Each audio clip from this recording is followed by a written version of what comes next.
नमस्कार, मैं हूं मुराद डोसानी और आप देख रहे हैं 24 आवर्स टुडे न्यूज़। दोस्तों, आज हम आपके सामने एक रिपोर्ट लेकर आए हैं। रिपोर्ट उस चीज़ की जिसके वजह से इस सत्र में, यानी कि जो महाराष्ट्र का अधिवेशन हुआ था, उसमें काफ़ी बवाल हुआ रखा था। बवाल ये था कि जो मुंबई में या महाराष्ट्र में जो हर्बल हुक्का की बिक्री होटल वाले कर रहे हैं, उसके ऊपर कार्रवाई होनी चाहिए। इस विषय में हम आपको पेश कर रहे हैं आपके सामने हमारी आज की रिपोर्ट। देखते रहिए 24 आवर्स टुडे न्यूज़। दोस्तों, मेरे हाथ में एक सिगरेट है। मैं उसका नाम नहीं दिखा सकता हूं, मगर ये सिगरेट है। अनुमान एक सिगरेट में 1% तार से लेकर के 13% तार रहता है और निकोटीन परसेंट 0.1% पर ग्राम से लेकर के 0.8% पर ग्राम पे रहती है। एक तरफ सिगरेट है और एक तरफ ये हुक्का है जिसके अंदर हर्बल फ्लेवर डाला हुआ है। इसके अंदर निकोटीन परसेंट 0.0% है, टार परसेंटेज 0.0% है। जैसे कि आपने देखा सिगरेट में निकोटीन और टार कितना है और हर्बल हुक्के में निकोटीन और टार कितना है। अव्वल बात यह है कि इस हर्बल हुक्के को the high court of Mumbai ने ऑफिशियल परमिशन दी थी कि वो होटेलियर्स अपनी होटल्स में इसे बेच सके। इस परमिशन के बावजूद इस अधिवेशन में काफ़ी बवाल खड़ा हुआ। बवाल खड़ा किया तो बीजेपी के नेता थे, जबकि ये कोर्ट का ऑर्डर जब पास हुआ तब महाराष्ट्र में बीजेपी की सरकार थी। चलिए, अब जितने भी होटेलर्स इसके ऊपर जो जीएसटी भरते हैं, जो टैक्स भरते हैं, वो टैक्स जाता है गवर्नमेंट को। उसके बावजूद पुलिस डिपार्टमेंट ऐसे ऑफिशियल हर्बल हुक्का के ऊपर रेड कर रही है। सारे होटेलर्स परेशान हो गए हैं। वजह यह है कि वो कहते हैं कि हुक्के की वजह से कोविड फैल रहा है। तो सिर्फ क्या हुक्के की वजह से कोविड फैल रहा है?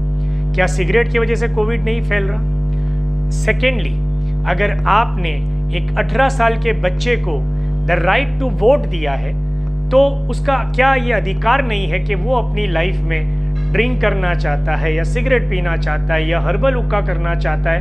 ये अधिकार उससे कौन छीन रहा है और क्यों छीन रहा है?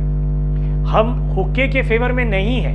हमारी कहानी हुक्के के फेवर में भी नहीं है। कहानी ये है कि पुलिस डिपार्टमेंट ने इस हर्बल हुक्का जो ऑलरेडी होटल्स में चल रहा है, उस पर कंटिन्यूस रेड डालने के लिए अलग अलग टीम्स बनाई थी। ये टीम्स डेफिनेटली जा करके होटल वालों पे रेड कर रही है। क्या रेड करना कोर्ट का कंटेम्प्ट नहीं है? जिस ऑफिशियल ऑर्डर पे ये हर्बल हुक्का होटलों में बेचा जा रहा है, क्या उसके ऊपर वही पुलिस डिपार्टमेंट रेड करके the honourable court of law का कंटेम्प्ट नहीं कर रही है? सब्जेक्ट नंबर 2, इन हुक्के के ऊपर क्राइम ब्रांच के सारी यूनिट्स को लगा दिया गया है। क्या क्राइम ब्रांच का काम आरोपी और गैंगस्टर्स और टेररिस्ट को पकड़ना है या इन हुक्के की होटल्स पे रेड करना है? सब्जेक्ट नंबर 2, जब सीनियर चेंज हुआ, परमवीर सिंह साहब की जगह पर जो दूसरे सीनियर आए, उन्होंने अपने 24 स्क्वाड बनाए। पहले से ही जो एसएस सोशल सर्विस ब्रांच है, वो इन हुक्के पार्लर से किसी भी तरीके से अपने पैसे लेती है। ये जग जाहिर है। जब वसंतराव डोबले साहब सोशल सर्विस ब्रांच के अधिकारी थे, तब लोग सैल्यूट मारते थे कि सोशल सर्विस ब्रांच बहुत ईमानदारी से काम कर रहा है। लेकिन आज ये जो यूनिट्स है, ये रेड्स करती है और उसी पे एक्सटॉर्शन के मेथड्स यूज होते हैं। ये हम नहीं कह रहे हैं, ये हमारे सूत्रों से और सोर्सेस से पता चला है। इन रेड्स डालने के लिए जो नेटवर्किंग यूनिट्स है, यानी कि जो टिपर्स है, वो अलग होटलियर्स को परेशान कर रहे हैं। अपना ब्लैक मार्केटिंग या जिस तरीके से ब्लैकमेलिंग बताइए, उस तरीके से पैसे ले रहे हैं। एक होटलियर जो ऑफिशियल कोर्ट का ऑर्डर लेकर के खाना पीना और हुक्का बेच रहा है, वो पुलिस फोर्स को भी पैसा दे, वो टिपर्स को भी पैसा दे और उसके बावजूद वो ऑफिशियल टैक्स भरे और उसके ऊपर ये भी पाबंदी लगा दी जाती है कि वो ये धंधा नहीं कर सकता है। उसको उसके ऊपर गवर्नमेंट को सारे के सारे टैक्स जीएसटी भरना है। होटल इंडस्ट्री की हालत बहुत ज़्यादा खराब है और इसके ऊपर महाराष्ट्र सरकार कुछ भी नहीं कर रही है। महाराष्ट्र सरकार अगर ये कह रही है कि सिर्फ और सिर्फ हुक्के से हो रहा है तो क्यों नहीं सैनिटाइज कर रहे हैं? आपने लॉकडाउन अनाउंस कर दिया 8 बजे से लेकर के सुबह तक, कितने रोड सैनिटाइज हुए? आपने लॉकडाउन अनाउंस कर दिया, कितने शौचालय मुंबई के अंदर बहुत छोटी सी मात्रा में लोग बिल्डिंग्स में रहते हैं, मैक्सिमम लोग जो है वो स्लम्स में रहते हैं, एक ही शौचालय यूज करते हैं। क्या हर शौचालय सुबह और शाम सैनिटाइज होते हैं? क्या कोविड वहां से नहीं फैल रहा है? क्यों ये जो सिस्टम है, इस सिस्टम पे क्यों नहीं कोई रोक लगाता? क्राइम ब्रांच का काम हम सैल्यूट मारते हैं कि वो अजमल कसाब जैसे टेररिस्ट को पकड़ता है, क्राइम ब्रांच गैंगस्टर्स को पकड़ता है, लेकिन एक होटल के ऊपर रेड डालना क्या ये क्राइम ब्रांच का काम है?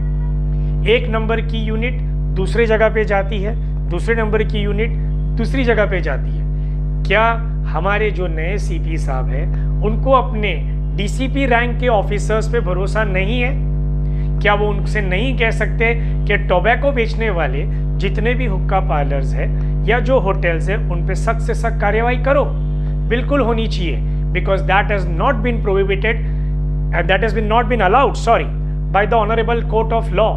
उसका परमिशन नहीं है। लेकिन अगर एक होटेलर हुक्का चला रहा है जो हुक्का हर्बल है, जहां माइनर अलाउड नहीं है, जहां एक एडल्ट जाता है अपनी मर्जी से खाना खाता है, अपनी मर्जी से उसको जो करना है, ड्रिंक करना है, सिगरेट पीना है या हर्बल हुक्का पीना है, वो अपनी शौक से करता है। इन सारी चीजों पे अधिवेशन में इतना बड़ा बवाल खड़ा हुआ। इसके वजह से आज होटल इंडस्ट्री दिन प्रतिदिन मरी जा रही है। उसके लिए हमारी महाराष्ट्र विकास आघाड़ी से आग्रह है कि इस पे दोबारा सोच करिए, दोबारा होटलर्स को जीने दीजिए। इंडिया की इकोनॉमी और महाराष्ट्र इकोनॉमी की हालत बहुत ज़्यादा खराब है। ये सवाल हमने एक रिपोर्ट के जरिए आप तक पहुंचाया है। अगर आपको हमारी ये रिपोर्ट पसंद आई हो तो इन सारी चीज़ों पे टैब लाने के लिए आप ही को आवाज़ उठाना है। जब तक आप जागरूक नहीं होंगे, जब तक होटलर्स जागरूक नहीं होंगे, तब तक इस पे सवाल नहीं उठाया जाएगा और इस तरीके के एक्सटॉर्शन के मेथड्स चलते रहेंगे। अगर आपको हमारी रिपोर्ट पसंद आई हो तो लाइक करें, सब्सक्राइब करें और हमारा चैनल जो भी आपके डिश पे आता है उसे आप प्लीज़ सब्सक्राइब करिए। देखते रहिए मुराद डोसानी के साथ 24 आवर्स टुडे न्यूज़। जय हिंद, जय महाराष्ट्र।